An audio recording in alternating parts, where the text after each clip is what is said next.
এই দেখো কতগুলো আজকে রাখি পরেছি, আরও অনেক রাখি ছিল, আমি খুলে দিয়েছি। আর রাখি পরে বসে থাকলে তো আর হবে না, আমাকে রান্না বান্না করতে হবে।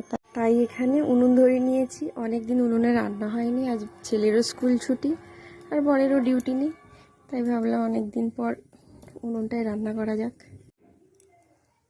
আর এখানে রয়েছে চিংড়ি মাছ, আর এটা সবাই পারবে, মানে এত সহজ।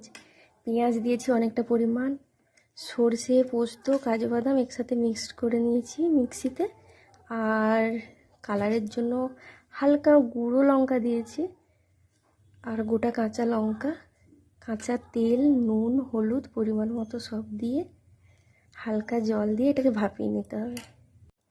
প্রায় 15 মিনিট মতো হালকা আঁচে কুক করলেই হয়ে যাবে, একটু শুকনো শুকনো হবে, ব্যাস। আমার চিংড়ি মাছ ভাপা কমপ্লিট। এই দেখো খুব সুন্দর হয়ে গেছে, এই রকমভাবেই হবে। আর একটু সরষের তেল দিয়ে দিচ্ছি, ফ্লেভারটা খুব সুন্দর আসে। ব্যাস কমপ্লিট, চলে এসো কে কে খাবে।